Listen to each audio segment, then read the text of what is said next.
چل اٹھا. دوسرے دن پھر میں کھجور لے کر آیا اور میں نے نبی کی خدمت میں پیش کی اور فرمایا کہ اللہ کے نبی ہدیہ ہے. آپ نے قبول فرمائی, خود بھی کھائی اور صحابہ کو بھی. حضرت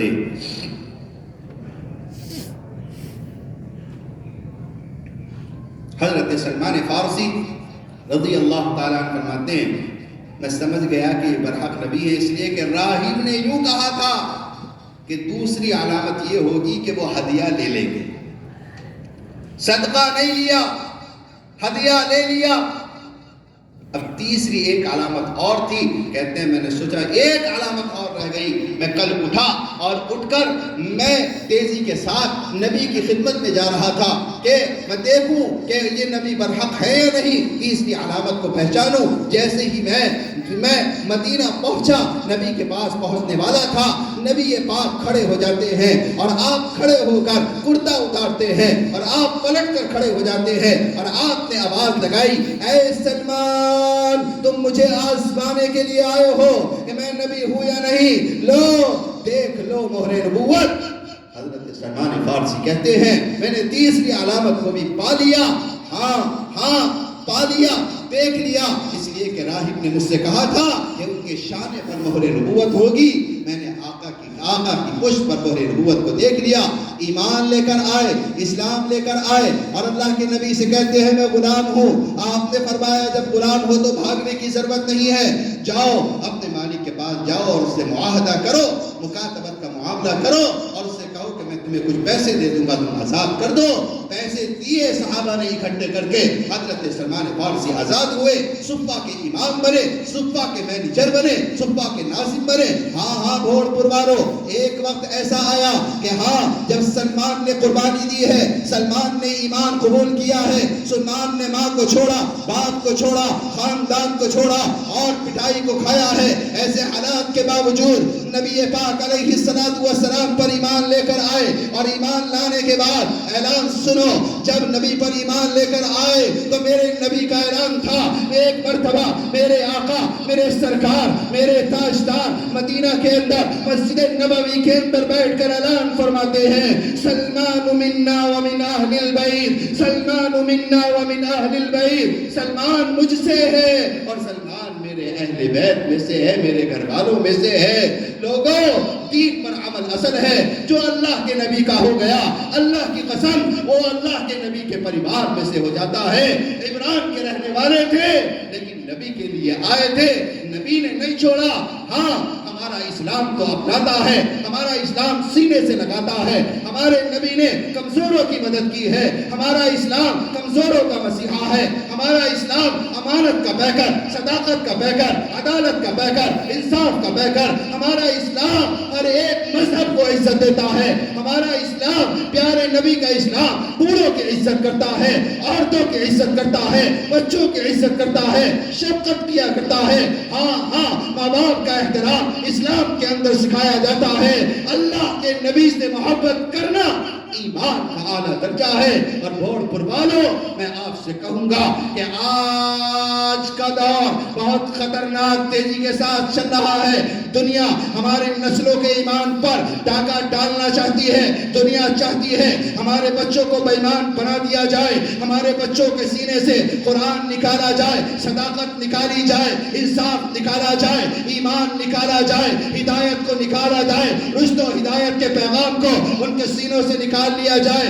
ایسے حالات کے اندر مسلم قوم کی ذمہ داری ہے اپنے بچوں کو ایمان سکھائیں, اپنے بچوں کو نبی کی محبت سکھائیں اور بتائیں دنیا والے جو اسلام اور ایمان پر ہماری شریعت پر دخل اندازی کرنا چاہتے ہیں, دنیا کو بتائیں کہ ایک مسلمان اپنی جان سے زیادہ, اپنی عزت سے زیادہ, اپنی زمین سے زیادہ, اپنے مکان سے زیادہ, اپنی گاڑی سے زیادہ, اپنی ہر چیز سے زیادہ نبی پاک پر مرتا ہے, نبی پاک کو عزت دیتا ہے.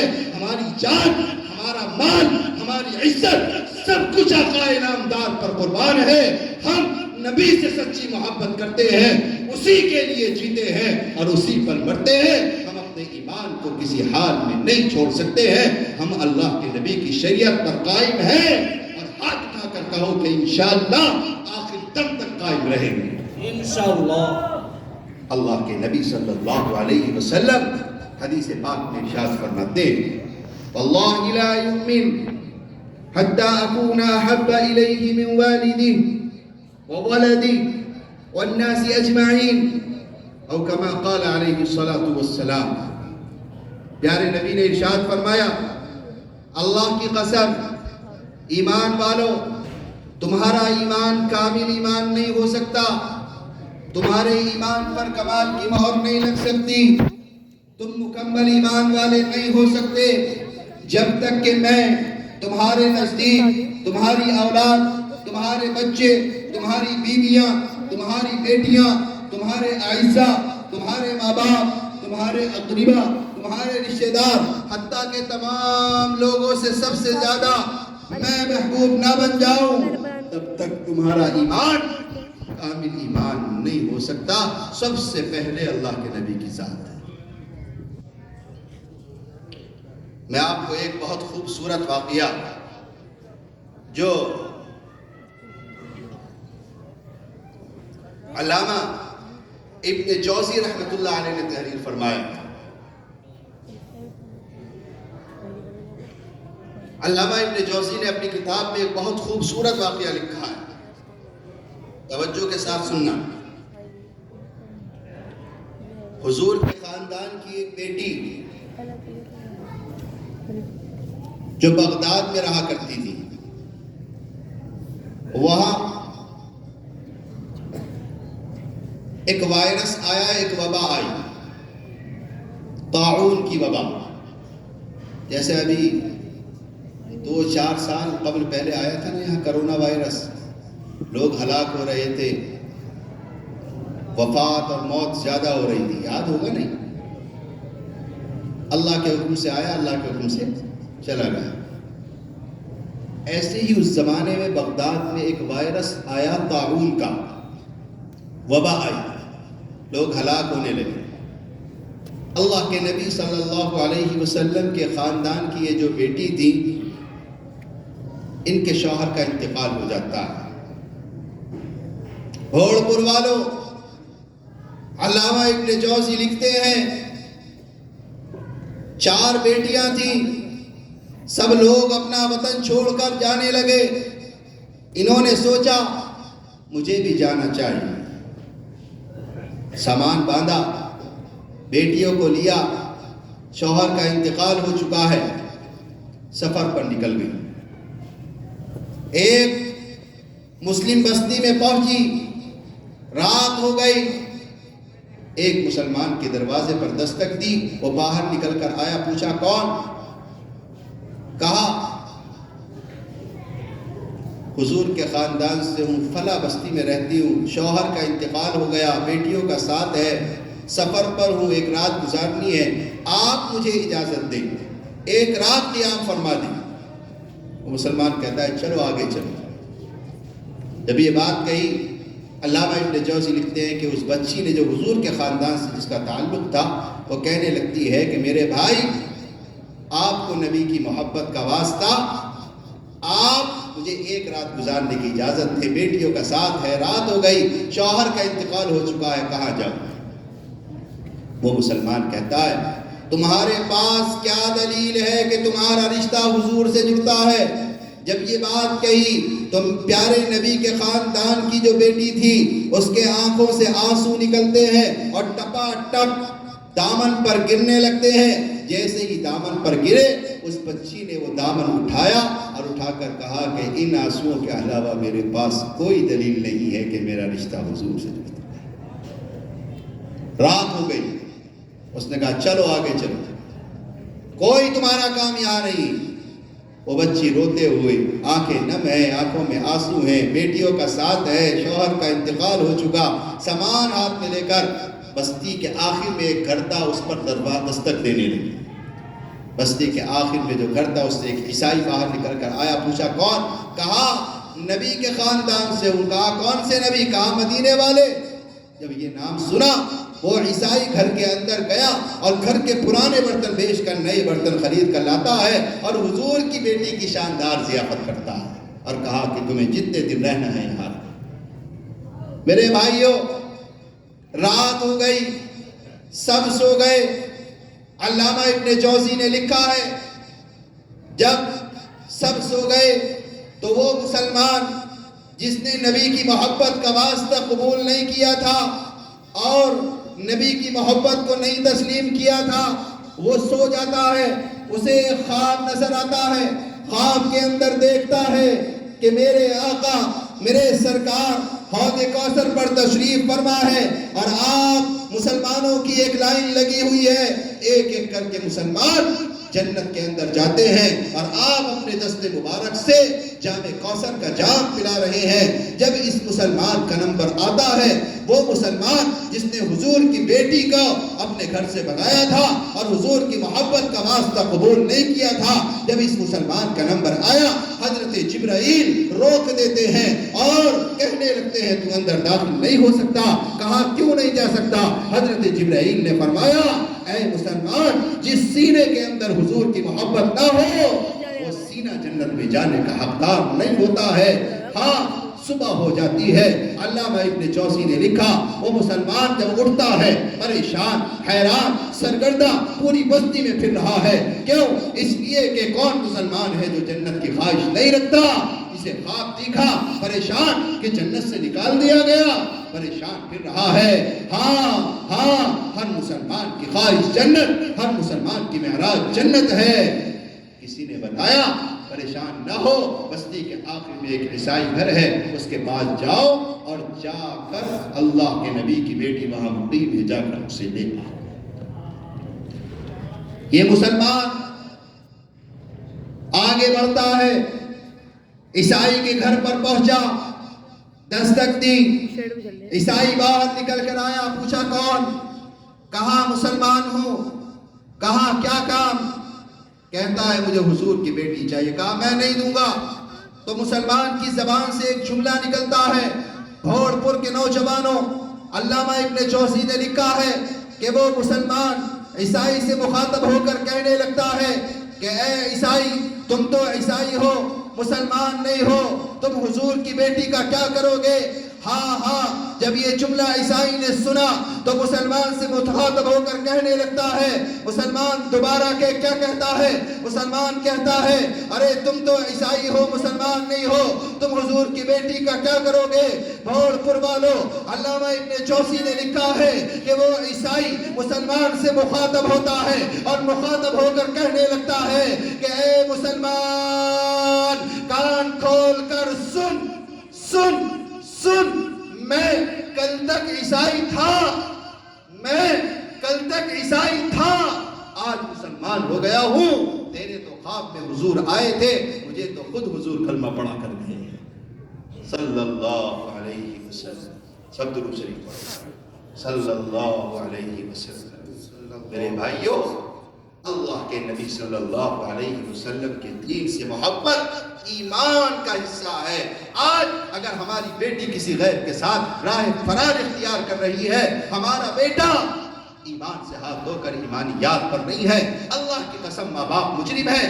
آج کے ماں باپ نہیں جانتے ہیں کہ ہمیں اپنے بچوں کی تعلیم و تربیت کا خیال رکھنا چاہیے۔ کیا وجہ ہے کہ ہماری مسلمان بستیوں کے اندر بچے بڑے ہو جاتے ہیں، تعلیم سے دور، قرآن سے دور، پڑھائی لکھائی سے دور، کوئی توجہ نہیں ہے۔ باپ کمانے کے لیے چلا گیا، بچے برباد ہو رہے ہیں، کوئی پرسان حال نہیں ہے۔ نالی کے ڈنڈوں پر گلی ڈنڈا، بیٹ بال چل رہا ہے، موبائل نے زندگی خراب کر دی۔ ہمارے نوجوانوں کی جوانیاں موبائل پر ضائع ہو گئی، راتوں میں اللہ کا خوف اور ڈر ختم ہو گیا، ہماری بیٹیوں کا ایمان، ہماری بیٹیوں سے اللہ کا ڈر اور خوف نکل گیا، نہ پردے کا احترام باقی ہے، نہ حیا اور شرف باقی ہے۔ ہاں مسلمانوں، اللہ کی قسم یہ قرآن نہیں ہے، اللہ کی قسم یہ دین نہیں ہے۔ مسلمانوں، یہ دور ایسا نہیں ہے کہ غفلت کے اندر گزارا جائے۔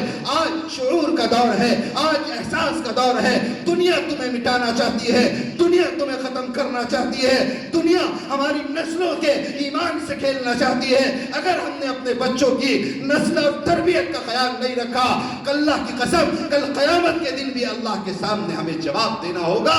اللہ پوچھے گا ہم نے تمہیں اولاد دی، ہم نے تمہیں بیٹے دیے، ہم نے تمہیں بیٹیاں دی، تم نے ان کی کتنی پرورش کی ہے؟ آج ضرورت ہے کہ مسلمان تعلیم میں آگے بڑھے. مجھے کہنے دو یہ بات, ہر جگہ میں یہ بات کہتا ہوں, حوصلے کے ساتھ پیغمبر کی وراثت کے سمجھتے ہوئے, نبی کا وارث سمجھتے ہوئے آپ کو یہ پیغام پہنچانا دینی فرض, دینی فریضہ سمجھتے ہوئے آپ تک کہتا ہوں. لوگوں, قوم کو ضرورت ہے ہمارے بچے انجینئر بنے, قوم کو ضرورت ہے ہمارے بچے ڈی ایم بنے, قوم کو ضرورت ہے ہمارے بچے IPS آفیسر بنے, قوم کو ضرورت ہے وکیل ہو, ڈاکٹر ہو, اعلیٰ تعلیم یافتہ ہو. ہر میدان کے اندر قوم کو ضرورت ہے. لوگوں, شادیوں میں خرچ نہ کرو, اللہ کی قسم شادیاں تمہیں برباد کر دیں گی. لوگوں, جہیز کو بڑھاوا مت دو. لوگوں, کھڑے ہو کر کھانا مت کرو. لوگوں سادگی پر آؤ, ایمان پر آؤ, قرآن پر آؤ, کالج بناؤ, ہاں یونیورسٹیاں بناؤ, اپنے قوم کے بچوں کو آگے بڑھاؤ. اللہ کی قسم, جب ڈی ایم کی کرسی پر بیٹھے گا, IPS آفیسر بنے گا, ہاں قرآن کا پیغام دے گا, کسی سے رشوت نہیں لے گا, کسی کو ناجائز نہیں ستائے گا, اعلان کرے گا کہ ایک سچا مسلمان نبی کی صداقت, نبی کی وفا, کسی کو دھوکہ نہیں دیتا, امانت میں خیانت نہیں کرتا, اس ملک کی محبت میں آگے بڑھے گا. یہ ملک ہمارا ہے, ہمارے بزرگوں نے اس ملک کے لیے قربانی دی ہے. اللہ کی قسم, اگر ہماری اولادیں قربان نہیں چڑھیں گی, ہماری نسلیں آگے نہیں بڑھیں گی, ہمارے بڑوں کی قربانیاں ضائع ہو جائیں گی. پڑھو, آگے بڑھو, قربانی دینی پڑے تو. ہاں, میں کہوں گا آپ کا بیٹا بن کر, کہوں گا آپ کا بھائی بن کر, کہوں گا آپ کا بھائی بن کر. لوگوں, اگر ایک وقت تمہیں فاقہ کرنا پڑے تو کرو, پیٹ سے پتھر باندھنے پڑے تو باندھو, لیکن اپنے بچوں کی تعلیم کو مت فراموش کرنا. آج قوم کو بچوں کی تعلیم کی ضرورت ہے. میرے بھائیوں, ایک بات کہوں گا, سب کچھ پڑھاؤ, لیکن ایسا نہ ہو کہ آپ نے دنیا سب کچھ پڑھا دی اور قرآن پڑھانے کی بات آئی تو وہ خالی نظر آئے. قرآن پہلے ہے, ایمان پہلے ہے. کسی گھر کا ایک بچہ بھی اس پوری بستی کا قرآن پڑھے بغیر نہ رہ جائے, ورنہ اللہ کے یہاں جواب دینا مشکل ہو جائے. کتنے لوگ ہیں, ابھی اگر میں پوچھ لوں, معاف کرنا, پوچھنے کی بات نہیں ہے, شرم آتی ہے, ابھی اگر پوچھوں تو 2-4 ہی ہاتھ اٹھیں گے بس. کتنے لوگ ہیں جنہوں نے اپنے ماں باپ کو کندھے پر اٹھا کر دفن کر دیا. اگر میں کہوں سناؤ جنازے کی نماز, تم نے اپنے باپ کی جنازے کی نماز میں کتنی دعا پڑھی ہے؟ ہر آدمی سے مخاطب ہو کر کہتا ہوں, اپنے کلیجے میں اور دل میں ڈال کر اللہ سے پوچھے کہ ہاں, پوری زندگی گزر چکی ہے اور ہم اپنے ماں باپ کے جنازے, اپنے بھائیوں کے جنازوں میں جنازے کی نماز کی دعا تک ہمیں یاد نہیں ہوتی. ہم کہاں زندگی گزار رہے ہیں؟ ہمارے پاس مارکیٹوں میں گھومنے کا وقت ہوتا ہے, ہمارے پاس چوراہوں پر وقت گزارنے کا وقت ہوتا ہے, چوراہوں پہ بیٹھ کر موبائل چلانے کا وقت ہوتا ہے, الٹی سیدھی باتیں کرنے کا وقت ہوتا ہے, لیکن اپنے آپ کو سکھانے کا وقت نہیں ہوتا ہے. میرے بھائیوں, آج یہ سنہرا موقع, یہ جو مولانا رضوان صاحب, مولانا نبیل صاحب, دیگر موقع کمیٹی کے ارکان افراد, صدر صاحب اور آپ تمام حضرات یہاں جمع ہے, مقصد جمع ہونے کا صرف رسمی روایت نہیں ہے, رسمی پروگرام نہیں ہے. آپ اس کو پروگرام نہ سمجھیں, یہاں سبق اور درس لے کر اٹھنا ہے اور ایمان کے ساتھ اٹھنا ہے کہ انشاءاللہ ہم اپنے گاؤں, اپنی بستی کے اندر ایک گھر ایسا نہیں ہوگا جہاں قرآن کی تعلیم نہیں ہوگی. کہو انشاءاللہ, ہاتھ اٹھا کر کہو انشاءاللہ. قوم پر خرچ کریں گے, سادگی کے ساتھ نکاح کریں گے. ایک بات آخری میں کہہ رہا ہوں, سب سے زیادہ ضیاع ہو رہا ہے, شادی بیاہ کے اندر سب سے زیادہ بربادی ہو رہی ہے, بہت زیادہ بربادی ہو رہی ہے. ایسی صورتحال کے اندر کھڑے ہو کر کھانا ہو رہا ہے, اللہ کے رزق کی بے حرمتی ہو رہی ہے, اور لوگ زیادہ نکالتے ہیں, پھینک دیتے ہیں. پھینکنے کا سلسلہ باقی جاری و ساری ہے. ایسے حالات کے اندر ضروری نہیں ہے سادگی کو اپنائیے. کسی کے ہاں شادی ہے, وہ بیٹھ کر کھانا کھلانے کی کوشش کرے. شادیوں کے اندر جہیز کی لعنت کو کم کرنا چاہیے, سادگی پر مسلمانوں کو آنا چاہیے, جو خرابیاں ہیں اس کو دور کرنا چاہیے. یہی ایمان ہے, یہی ایمان ہے, یہی ایمان ہے.